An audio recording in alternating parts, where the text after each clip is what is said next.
ഇതെന്താ സംഭവംന്നറിയാമോ? എനിക്കിന്ന് വന്ന ഓർഡറാണ് ട്ടോ ഇത്. അപ്പോ ഒരു 35 ആളുകൾക്കുള്ള ഓർഡർ ഉണ്ടായിരുന്നു.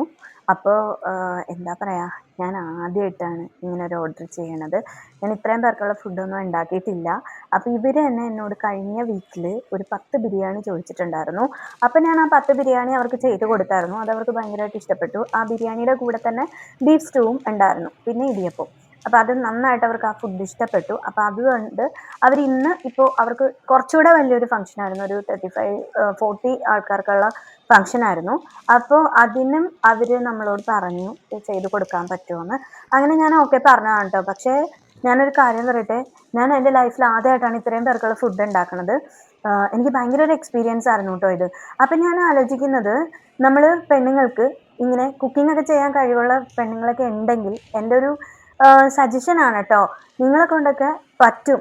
കാരണം ഞാൻ അത്യാവശ്യം വീട്ടിലെ ഫുഡ് മാത്രം ഉണ്ടാക്കിക്കൊണ്ടിരിക്കുന്ന ഒരാളാണ്. പിന്നെ ഇടയ്ക്ക് ഞാൻ താമസിച്ച ഫ്ലാറ്റിൽ ചെറിയ ചെറിയ സ്നാക്സും കാര്യങ്ങളൊക്കെ ചെയ്ത് കൊടുക്കാറുണ്ടെങ്കിൽ പോലും ഇതുപോലെ ഞാൻ ഫുഡ് ഉണ്ടാക്കി കൊടുക്കുന്നത് ലൈഫിൽ ആദ്യമായിട്ടാണ്. അപ്പോൾ ഇങ്ങനെയൊക്കെ എന്തെങ്കിലുമൊക്കെ നല്ല ടേസ്റ്റി ഫുഡ് നിങ്ങളുടേതായിട്ടുള്ള ഒരു മാസ്റ്റർ പീസ് ആയിട്ടുള്ള ഫുഡൊക്കെ ഉണ്ടാവുമല്ലോ.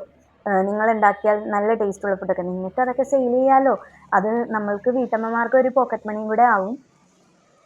ഞാനും അങ്ങനെ തന്നെ തുടങ്ങിയ ഒരാളാണ്. പക്ഷേ ഇതെൻ്റെ ലൈഫിലെ ഫസ്റ്റ് ഓർഡറാണ് ട്ടോ. ഇത്രയും പേർക്കുള്ളൊരു 40 പേഴ്സൺസിനുള്ള ഫുഡ് ഉണ്ടാക്കുന്നത്.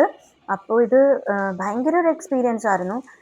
ഞാൻ ഒറ്റയ്ക്കാണ് ഇത് ചെയ്തത്. അതാണ് അതിൽ ഏറ്റവും വലിയൊരു എൻ്റെ എനിക്ക് എന്നോട് തന്നെ ബഹുമാനം തോന്നിപ്പോയൊരു സന്ദർഭമാണ് ട്ടോ അത്. കാരണം ഒറ്റയ്ക്കെന്ന് പറഞ്ഞാല് മോനുണ്ടെങ്കിലും അവൻ എൻ്റെ കൂടെ സാധനങ്ങൾ വാങ്ങാനും അത്യാവശ്യം ചെറിയ ചെറിയ ഹെൽപ്പൊക്കെ ചെയ്യുമെങ്കിലും ഇതുണ്ടാക്കാനോ അതരിയാനോ അങ്ങനെയുള്ള കാര്യങ്ങൾക്കൊന്നും അവന് പറ്റില്ല. അപ്പൊ അവനറിയില്ല അതൊന്നും. അപ്പൊ അതുകൊണ്ട് തന്നെ ഞാൻ ഒറ്റയ്ക്കാണ് ഇതെല്ലാം ചെയ്തത്. അപ്പോ എനിക്ക് തന്നെ ലാസ്റ്റ് എന്നോടൊരു മതിപ്പ് തോന്നി കേട്ടോ. ഞാൻ ഒറ്റയ്ക്ക് ഇത്രയും പേർക്കുള്ള ഫുഡ് ഉണ്ടാക്കിയോന്നൊക്കെ. ഉണ്ടാക്കുന്നവരുണ്ടാകുമായിരിക്കാം. പക്ഷെ എനിക്കങ്ങനെ പരിചയമില്ല. ഞാൻ ആദ്യമായിട്ട് ചെയ്യുന്നതാണ്. അപ്പൊ ഇവിടെ നമുക്ക് എല്ലാ സാധനവും സെറ്റായിട്ടുണ്ട്. അപ്പോൾ ഇതിനിയിപ്പോൾ ഡെലിവറി ചെയ്യാൻ പോവാട്ടോ. അപ്പോൾ എൻ്റെ വീഡിയോസൊക്കെ ഇഷ്ടപ്പെട്ടിട്ടുണ്ടെങ്കിൽ ലൈക്ക് ചെയ്യാനും കമൻറ്റ് ചെയ്യാനും സബ്സ്ക്രൈബ് ചെയ്യാനും മറക്കരുത് കേട്ടോ.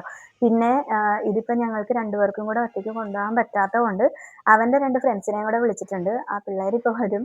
അപ്പോൾ ഞങ്ങൾ എന്തായാലും 4 പേരും കൂടെ ഇത് കൊണ്ട് എത്തിക്കാം.